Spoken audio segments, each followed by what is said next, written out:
Boa noite, pessoal. Deixa eu fechar aqui para diminuir um pouco mais o barulho. Pronto. Começamos mais uma aulinha de horticultura. Boa noite para os senhores. Então hoje nós vamos conversar sobre propagação de hortaliças. Como é que eu faço para elas virarem outras hortaliças? Quais são os modos que eu posso pegar uma hortaliça e fazer ela se transformar em outras? Como que eu faço isso? Quais são os procedimentos? Como que eu devo fazer? Tem coisas que, sinceramente, quem vai passar mais isso para vocês não sou eu. Vai ser o professor Maraus, que vai falar principalmente de uma... Eu vou deixar esse ponto principalmente para ele, que é a questão da enxertia. Tá? Vou deixar para ele porque isso é muito mais utilizado em fruticultura. Beleza? Então, pessoal, quais são os tipos de propagação que nós temos? Nós temos a assexual ou vegetativa, ou seja, eu utilizo estruturas da planta para ter uma nova planta, tá? Ou eu tenho a sexual, ou também chamada de seminal, ou seja, é via o quê? Sementes. Então, vai ser feito a reprodução via sementes. Quando nós falamos da propagação assexual ou vegetativa, nós estamos falando do quê? Que os propágulos são partes da planta diferente de suas sementes verdadeiras. Ou seja, eu não estou colocando uma semente... Opa, esqueci de fazer um negócio aqui, senão daqui a pouco começa a barulheira aqui.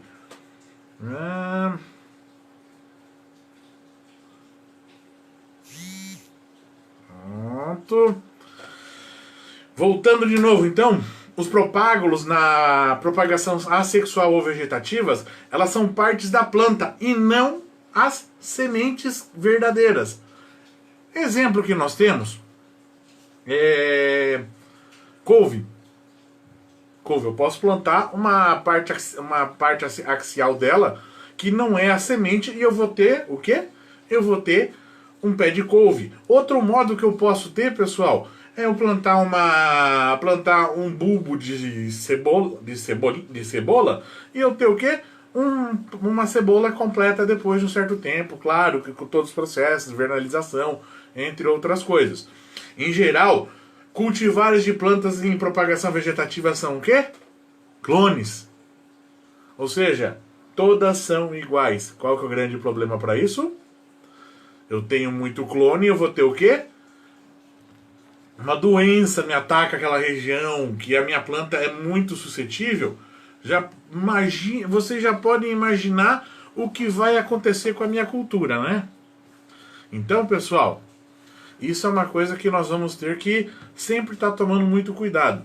Mas um outro grande problema é o seguinte: com sucessivas multiplicações que eu vou fazendo desses clones, eles vão acumulando doenças como viroses, causam a degenerescência do clone, ou seja, o clone começa a perder a produção dele. Então o nome disso, pessoal, chama-se de envelhecimento, ou seja, o clone fica velho. Mas professor, e daí o que eu faço? Jogo fora tudo? Você pode levar para um laboratório, por exemplo, aqui no Brasil, um dos únicos laboratórios... Boa noite, Vitor, tudo tranquilo? Um dos únicos laboratórios, se eu não me engano são 2 ou 3, tá? Tem um em Curitiba, que você pega, leva esse teu clone para lá, e eles vão fazer esse processo que eu vou falar agora, que é chamado de rejuvenescimento, ou também conhecido nas bocas como limpeza clonal. Tá? Depois nós vamos conversar como é que é feita essa limpeza clonal, hein? Putz, como que pode ser feito? Mas uma coisa que eu quero deixar primeiro é o seguinte. Olha que interessante, eu tenho a minha espécie olerica, por exemplo, agrião. O propágulo dele é talo. Alcachofra são rebentos. O alho, como a gente falou agora há pouco, bulbilhos. A batata doce, ramas ou mudas. A batata, eu uso os tubérculos, planta-se semente, Nós até chamamos a batata do quê? Batata semente, tá? O cará também é por tubérculos. Inhame, eu vou plantar o rizoma. Couve e manteiga, como eu falei anteriormente, por estacas axilares. O morango, por mudas, ou seja, são a ponta dos estrolhos. A mandioquinha salsa também vem pelo rebento. Quando nós estávamos falando anteriormente de limpeza clonal, ela é feita pelo processo de cultura de meristemas, associado ou não a outros métodos de termoterapia. Muito utilizado para batata e para o morango.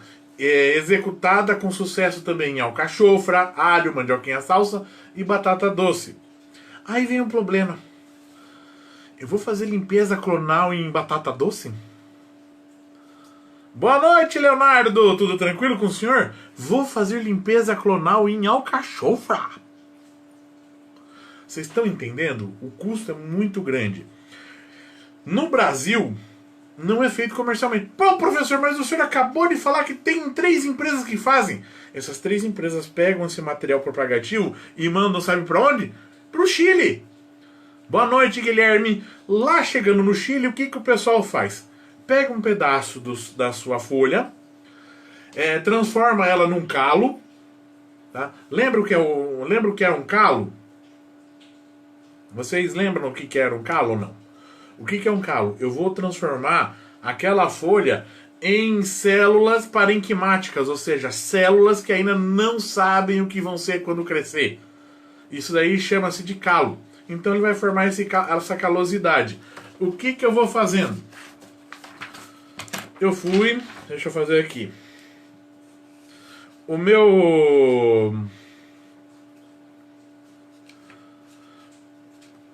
Eu fiz o primeiro calo, tá? Fiz o primeiro calo e era de morango e o morango tava com virose. Então isso quer dizer, todo esse calo ele tá com virose. Mas como que ele vai fazer? Se vocês sabem, o calo ele vai o quê? Crescendo, e ele cresce muito rápido. Então ele vai crescendo. Nisso que ele vai crescendo, o vírus ele vai tentando acompanhar. Nós vamos estudar em microbiologia que o vírus ele vai numa velocidade não tão grande quanto a do calo. Ou seja, não sei se vocês estão conseguindo enxergar. Olha o vírus aqui. O que eu vou fazer?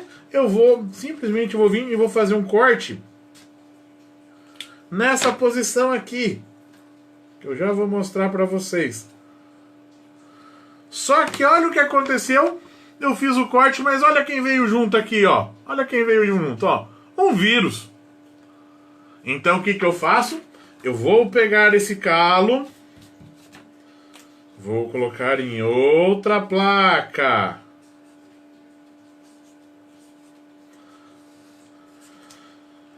Notaram uma diferença?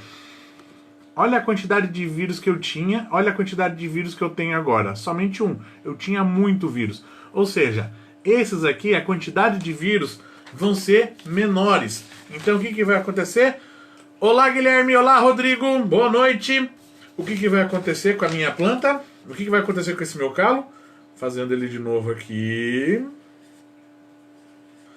Dessa vez, o calo eu só vou fazer com 3 etapas, mas normalmente, pessoal, isso demora de 5 a 10 repetições que você tem que fazer para você ter tirado a virose do teu produto. E nesse daqui, o que aconteceu? Como eu estava com a quantidade menor de vírus, olha aqui, ó, a quantidade veio menor. O que acontece? Eu vou retirar uma posição novamente. E vou... Eu deixo fazer pra cá.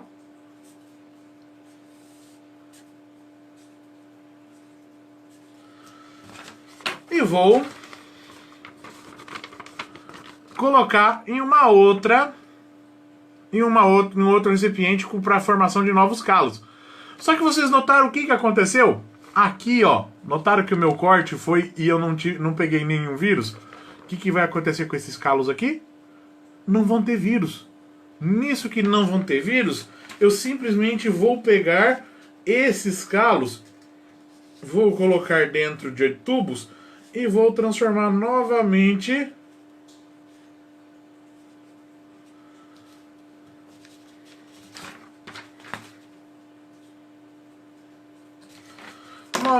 no quê? Numa planta. Porque isso daqui, lembra o que eu falei agora há pouco? É um calo no qual eu tenho o quê? Fugiu o nome, estava falando até agora, fugiu o nome. Tá?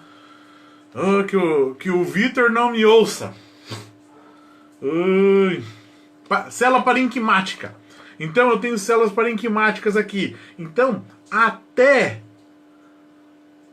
tava aqui, eu cortei essa ponta de células parenquimáticas que agora não tem vírus, coloquei para cá. Fiz o processo, aqui eu só estou fazendo ele o quê? 3 vezes. Mas eu posso fazer isso daqui, como eu falei, de 5 a 10 vezes, é o normal disso aqui. Jogo para cá, aqui eu vou pegar esses calos, que são células parenquimáticas, vou cortar algumas partes dele, vou colocar em tubos com um nutriente que vai fazer o quê? Essa célula parenquimática começar a se diferenciar em quê? Sistema radicular, caule, folhas, e nisso eu vou ter novamente o que aqui? Um pé de morango. Esse pé de morango eu levo para uma área de reprodução e vou replicando esse pé de morango sem quem? O vírus que estava aqui, ó. É o mesmo pé de morango, pessoal. Só que o que aconteceu? Sem vírus nenhum. A propagação sexual ou seminal, ou seja, agora nós vamos conversar sobre via sementes, tá? Sementes, elas podem ser semeadas diretamente no local definitivo, né? Ou seja, aonde eu vou ter o meu produto, só que é um detalhe. Imagina você colocar um pé de alface já direto no canteiro, na semente, fazer o plantio de alface direto no canteiro. Você não consegue o manejo, você não vai ter uma homogeneização, você vai perder semente. Então tem um monte de fatores que nós vamos conversar depois sobre essa questão, tá? Então eu posso fazer a semeadura direta. Quem que eu vou fazer semeadura direta? Cenoura, beterraba. São produtos que, se eu não fizer plantio direto no local, o que vai acontecer? Aquela planta, se eu fizer em transplante de muda, o sistema radicular dela, que é o principal, vai arrebentar todo na hora que entrar, porque ele estava acostumado com uma densidade de solo mais fofa, provavelmente. Na hora que eu jogo para um solo normal, que provavelmente vai ser um pouco mais duro, um pouco mais grosseiro, essa minha planta não vai estar acostumada. E o que vai acontecer? Elas podem até morrerem, tá? Eu também posso fazer como eu falei, jogar numa estufa ou numa outra estrutura, como vocês provavelmente irão fazer nas suas hortas, bandejas, vão fazer o manejo dessa bandeja. Não é mais fácil fazer o manejo de uma bandeja do que de uma horta inteira? Daqui a pouco vocês vão ver quantas mudas eu posso ter, por exemplo, por bandeja. Tá? Então, algumas hortaliças, pessoal, são quase que obrigatoriamente plantadas via semeadura direta, como falei. A cenoura, a beterraba, devido à deformação de raiz. Tá? Outras plantas, em geral, são via semeadura direta, principalmente por serem intolerantes ao dano do sistema radicular. Pepino, melão e abóboras são exemplos que você tem que fazer o quê? Oi, Paulão, tudo tranquilo? Lembrando das aulas? Tá? São plantas que, se você não fizer o plantio direto no local ou fizer o plantio em uma outra estrutura e retirar, você pode causar danos no sistema radicular dessas plantas, e essas plantas, na hora que você colocar no novo local, elas não vão ter o quê? Uma pega muito boa. Então o aconselhável já é você fazer o plantio por semente já direto no local. Outras espécies, por exemplo, transplantar, ou não é uma questão financeira, ou é uma quantidade muito grande. Por exemplo, tomate industrial. Imagina a gente fazer muda de tomate industrial para 100 hectares de muda. Como é que eu vou plantar tudo isso, hein? Alguém aqui já plantou mais de 20 hectares de mandioca? Se alguém plantou, sabe o que eu estou falando. Imagina fazer muda de tomate. Boa noite, Humberto, como vai, Vossa Eminência? Tá? Então, o tomate, por exemplo, eu vou fazer a semeadura. Existem semeadoras já de tomate em semente, tá? Notaram que eu estou falando? Semeadoras. Em nenhum momento eu falei o quê? Plantadeira. Plantadeira, planta, plantas. Semeadora, planta, sementes. Certo, pessoal? Quando se utiliza o transplante, as sementes são utilizadas na formação de mudas, em sementeiras, viveiros, copinhos ou até em bandejas. As mudas que foram feitas lá é que vão para o local definitivo. Tá? Então, eu posso ter um primeiro que é via sementeira, ou seja, eu vou ter a sementeira e vou jogar direto no... Vou ter a sementeira e vou jogar direto no campo, ou seja, eu vou formar a muda estando num tamanho ideal, vou transportar ela para o campo, tá? Chamado de transplante. Qual que é o grande problema de eu fazer numa sementeira? Na hora que eu retiro a minha muda, eu vou ficar com as raízes o quê? Nuas. Então, muitas plantas não vão conseguir o quê? Sobreviver lá no campo. Outra que eu posso fazer, pessoal, é fazer em viveiros, ou seja, eu vou ter a sementeira, tá? Vou levar ela para um viveiro e depois eu levo ela para o campo, tá? Então, olha, o que acontece aqui? Eu vou ter a semente, na hora que eu vi a primeira folha definitiva, eu vou retirar da sementeira, ou seja, eu vou fazer o transplante, também conhecido como repicagem nesse caso, para um viveiro, aonde eu vou colocar numa outra estrutura. Olá, Johnny, tudo bom? Tá? Eu vou colocar numa outra estrutura. Colocando nessa outra estrutura, eu vou depois fazer o transplante desta muda, já que eu coloquei agora num potinho, coloquei num copo, eu vou fazer o transplante dessa muda para o campo. Ou seja, a muda, ela vai vir com um torrão, tá? Com alguns ferimentos, por quê? Porque eu fiz esse movimento aqui, que é o mesmo desse daqui, tá? Ou, se for um viveiro que faça com areia, por exemplo, a raiz pode vir nua e eu colocar aqui o quê? A raiz nua. Ou seja, esses dois pontos aqui, eles podem ficar o quê? Iguais. Outro modo que eu tenho é fazer a muda em copinho. Ou seja, eu pego... Gente, o cara que faz aquilo é meu herói. Tem um cara que ele faz o copo com jornal. O copinho para fazer o plantio de jornal. O negócio é muito lindo de ver o cara fazendo. Eu tentei umas 3 vezes e não consegui. Desisti. Não é meu dom. Então o que o cara vai fazer? Ele vai ter o copinho, o copo de papel, tá? Ele vai fazer o plantio da muda, a muda cresceu, ele vai colocar esse copo de papel diretamente aonde? No campo. Ou seja, ele tem a muda no copinho de papel, formou a muda, 2 folhas, 3 folhas, a folha coletilionar com mais uma folha normal dela. Fez o copinho, eu simplesmente levo o copinho para o campo e planto. Com copinho e tudo. Por quê? Esse copinho ele é biodegradável, ou seja, ele vai degradar e o sistema radicular vai passar por ele sem problema nenhum. Não vão fazer que nem uns que eu já vi aí que fizeram o plantio em copo de plástico, né? Ou que nem eu vi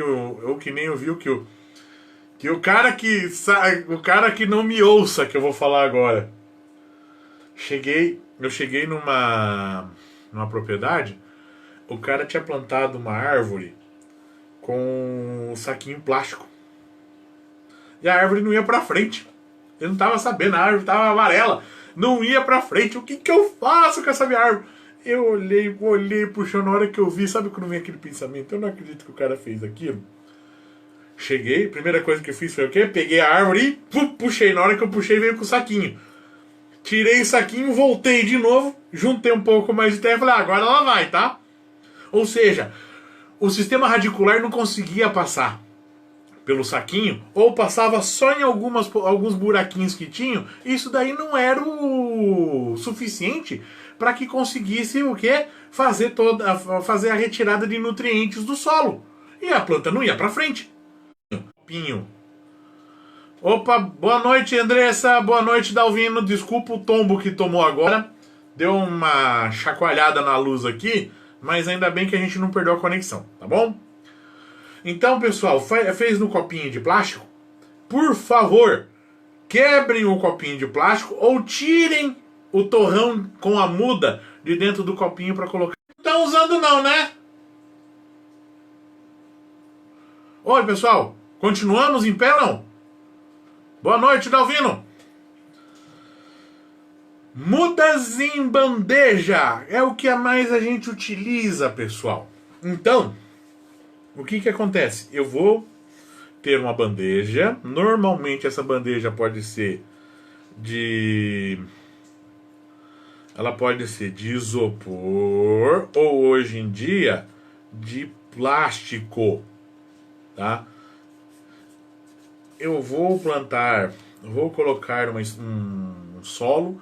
Nós chamamos, né, carinhosamente esse solo do quê? De substrato, porque na verdade ele não é um solo, tá? Vou colocar uma semente em cada posição. Vou ter a minha bandeja. Quando a minha muda chegou num tamanho ideal, eu vou retirar cada uma delas e colocar no campo. Então, esses são os 4 modos que nós temos para fazermos o transplante de muda. Ou seja, nós plantamos elas próximas. Fazendo esse plantio próximo, nós vamos cuidar de várias mudas numa área menor do que nós faríamos numa área grande se a gente fizesse o plantio de semente. Então, só para vocês terem uma ideia, se a gente for fazer a sementeira, se a gente for fazer essas estruturas aqui, ó, até o do copinho também, tá? O que nós vamos usar? Nós normalmente nas sementeiras a gente usa o solo do próprio local com outros materiais para melhorar as propriedades físicas e químicas, principalmente aí na nossa região. Porosidade temos sobrando, mas temos uma estrutura coloidal no solo de Paranavaí? Não.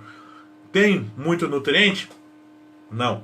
Então, eu vou utilizar de outros materiais para conseguir dar essa estrutura pro meu solo, para a sementeira. Então, pessoal, normalmente esse tipo aqui, esses dois tipos aqui primeiros,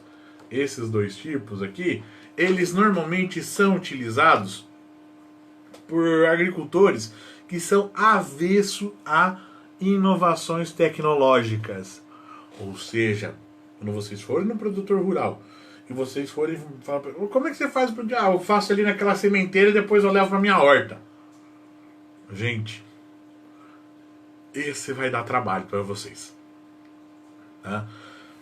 Meu bisavô fazia assim, meu avô fazia assim, meu pai fazia assim, eu vou fazer assim também, e meu filho que ouse fazer diferente que ele vai apanhar, tá? Então, esse agricultor, ele é muito complicado. Quando vocês saírem a campo, vocês pegar um cara desse, vocês vão ver como é complicado, tá? E tem o que tem de produtor de horta que é desse jeito, tá? Se vocês perguntarem, eu acho... Ô Mazione, lembra daquele cara lá da horta, lá das irmãs lá? Olá, Matheus. Lembra daquele cara? O que já sofremos com ele? Então, para você ter uma ideia. Então, nós podemos fazer algumas estruturas, começar a dar uma mexidinha, tá? Então, a gente pode, por exemplo, usar um esterco curtido ou peneirado de 15 a 20 litros, mais superfosfato simples com entre 150 a 200 gramas, ou seja, uma mãozada. O jeito é o seguinte, 15 a 20 litros é o quê? É o balde de margarina Coamo que o cara comprou no atacado, né, que ele usou para a família. Ele usa aquele balde para fazer esse composto, tá? Mais 20 a 50 gramas de cloreto de potássio, ou seja, ele faz uma pitadinha de cloreto de potássio. Outro modo que eu posso usar é o quê? É o esterco curtido e peneirado. Olha lá de novo, 15 a 20 litros, ou seja, aqueles baldão, adubo 5, 10, 5, de 200 a 300 gramas. Posso também usar o esterco curtido peneirado também, novamente de 15 a 20 litros. E ele pode ir no supermercado da cidade comprar o famigerado adubo 414-8, né? Que é o adubo que, se você vai nos mercados que tem lá aquelas caixinhas, é ele que você vai encontrar com mais facilidade. Ou seja, notem, é um modo que ele é avesso, mas ele consegue encontrar tudo o que ele precisa, o quê? Facilmente. Então, esse é um grande problema. Mas ele pode dar um plus nisso, ou seja, você pode chegar e falar para ele assim, ó, vamos dar uma melhorada, ou seja, você consegue convencer ele um pouquinho mais. Ou seja, utilizar terra de mata. Olha, é verdade, terra de mata é mais fértil. O cara vai, vou lá buscar esse cara é bom, tá me ensinando uns negócios legal, tá? Eu posso falar para ele, por exemplo, vamos supor que fosse aqui na nossa região. Sabe aquela areia que sobrou lá da construção? Pega, coloca aqui junto com o solo argiloso, que daí ele vai ficar mais fácil na hora de arrancar, você não vai quebrar tanta raiz. Agora, mecanismo! Então, notem, você pode dar dicas para eles que são simples, mas que vão fazer uma diferença na produção, e você vai conseguir confiança desse cara. Tá? Você pode depois falar, olha, faz o seguinte, joga uma palha. Sabe aquela palha de arroz lá, aquela palhinha que sobrou do milho lá? Então joga aqui em cima, que daí a gente vai conseguir limpar essa área, que daí essa área vai ficar protegida. Na verdade, a gente está sabendo que o quê? Como nós já vimos em entomologia, nós estamos alterando a cor para as pragas não poderem enxergar, e estamos colocando essa palha que vai virar depois o quê? Matéria orgânica, vai reter água, então ela vai ter várias outras funções. Claro, nós não vamos falar isso pro cara. Falar assim, não, coloca aqui, para proteger as suas mudinhas, elas vão vir com mais vigor. Tá? Para por aí. A desinfestação de sementeira, o que é isso? Não esqueça, nós temos fungos de solo. Então como é que eu vou acabar com esses fungos de solo ou dar uma diminuída neles? Tá? É utilizado o quê? Solarização. Gente, eu tenho uma saudade do brometo de metila que vocês não imaginam. Era tão tranquilo, tá? Então, eu vou fazer o quê? Uma camada de no máximo 70 centímetros de altura, tá? Vou colocar isso daí em exposição ao solo por 30 dias. Se acontecer o que está acontecendo agora aqui em Maringá, dia 0. Volta tudo de novo, tá? E vou colocar o quê? Uma cobertura de filme plástico de 50 micras, ou seja, é a cobertura de uma estufa. Por quê? Isso daí vai aquecer a estrutura, vai aquecer esse solo e vai matar os micro-organismos ali daquele solo. Ele vai se ficar o quê? Um pouco menos com patógenos, principalmente de solo. Como que eu vou fazer ali? Como o cara normalmente isso está do lado da casa dele, eu vou ter lá, por exemplo, uma área, aí eu vou falar para ele fazer o quê? Sulcos, tá?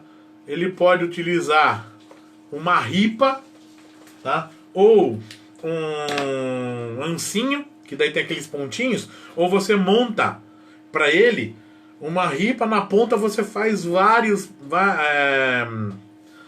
coloca vários pauzinhos com ponta. Aí o que você vai fazer? Você vai colocar e vai dar uma apertada. Você vai tentar fazer isso com uma distância de 10 a 15 centímetros de cada sulco. Ele não está imaginando que você está fazendo até com essa distância, mas você coloca para fazer que fica mais fácil. Você faz um monte ao mesmo tempo. Cara, nossa, né, que eu faço um monte ao mesmo tempo? Tá? E normalmente, olha outra coisa. Eu vou utilizar a profundidade de solo de 2,3 a 3 vezes maior que o comprimento da semente. Ou seja, se a semente é desse tamanho, eu posso plantar ela numa profundidade dessa daqui. Acima dessa, não vai vir. Por quê? Normalmente, como vocês veem semente de hortaliças, elas são sempre o quê? Pequenas, ou seja, o vigor que ela tem, a energia que ela vai ter é muito pouca para poder atravessar atravessar um solo tão grande quanto esse que nós estamos imaginando, tá? Então, eu vou fazer desse modo. Temos algumas observações. Já viram semente de alface como é grande? Ou seja, semente de alface ela tem um padrão 1 centímetro, tá? Cebola, a mesma coisa. Repolho, idem. Couve-flor, ibidem. Tá? Normalmente eu uso de 3 a 4 gramas de semente por metro quadrado de canteiro. Eu não vou colocar somente... Boa noite, Amanda! Tudo tranquilo? Tá? Então, eu tenho que tomar muito cuidado quando eu vou fazer isso daí. Tá? Deixa eu ver.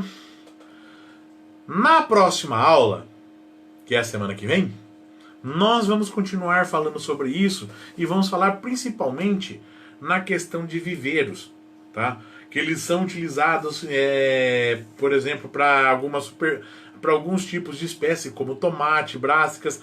Para quê? Para que eu tenha uma uniformização das mudas e o tempo de formação de manipulação, de formação das mudas vai ser mais rápido, só que eu tenho o quê? Mais manipulação dessas mudas, tá?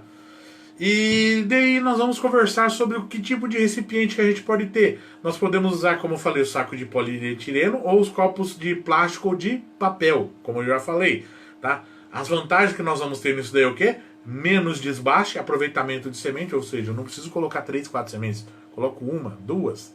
Olha lá, as mudas, como elas vão estar dentro de um torrão, vão resistir melhor na hora que eu fizer o transplante.